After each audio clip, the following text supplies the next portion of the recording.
सत्यभामा जी, कभी कभी होता है ऐसा, जब बहुत स्वामी से प्रेम मिलता है तो सेवक को कभी कभी लगता है कुछ तो है ला, तभी तो इतना स्वामी हम पर कृपाल हो रहा, और भी तो सब है। तो सत्यभामा जी को भी कभी कभी लीला है प्रभु की। नारद जी भगवान के मन है, सत्यभामा जी के पास एक दिन गए महल में, वो प्राय भ्रमण ही करते हैं। सत्यभामा जी ने प्रणाम किया, पास बैठे, बहुत प्रसन्न मुद्रा में नारद जी। सत्यभामा जी ने कहा, गुरुदेव, जो बहुत प्रिय वस्तु हो, ऐसा सबको लगता है कि वो कभी हमसे बिछुड़े ना, और वो सदैव हमारे पास रहे, तो क्या उपाय किया जा सकता है? तो नारद जी ने कहा, सिद्ध उपाय है, शास्त्र सम्मत उपाय है, संत सम्मत उपाय है, उस प्रिय वस्तु का दान कर दे तो कई गुना बढ़ करके मिलती है। तो हमें प्रीतम बहुत प्यारे लगते हैं, क्या दान कर दो? किसको दान? वो हम ही बैठे, दान करो। बुलाए गए पंडित, संकल्प पढ़ा गया। अब इतने प्रभु लीला विहारी की सत्यभामा जी, चुप रहो, शांत रहो, बैठे रहो, और मैं श्री कृष्ण का दान करती हूँ। नारद जी संकल्प में,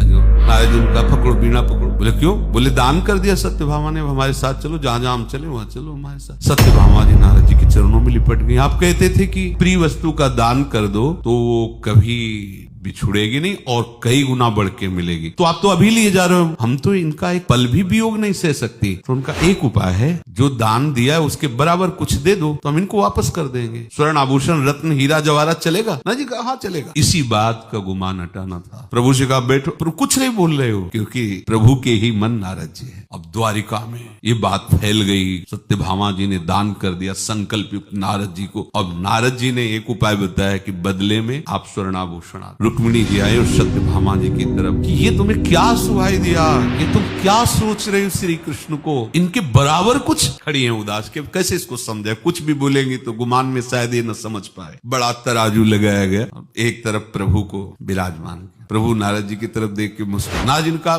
बस फटाफट लाओ अपने आभूषण चढ़ाओ। कुछ नहीं। रुक्मिणी जी की बहन बचा लीजिए, नहीं तो हम श्री कृष्ण के बिना जीवित नहीं रह सकती। हमारे पास के सारे आभूषण सब चढ़ गए, अगर बराबर नहीं होंगे तो श्री कृष्ण को ले जाएंगे नारद जी, और हम इनके बिना जी नहीं सकते। चुप रहे रुक्मिणी। अष्टपट रानियों के सबके आभूषण मंगाए गए और बड़ा तराजू का पड़ला सब चढ़ाए गए। द्वारिकाधीश की संपत्ति टस से मस नहीं हुई। अब तो ये नारद जी का नहीं दे पाएंगे ना, उठाओ बीणा, चलो हमारे साथ। अब सत्यभामा जी चरणों में गिरी। नारद जी ने कहा, तुम्हारे पास संपत्ति नहीं है ना? हाँ नहीं।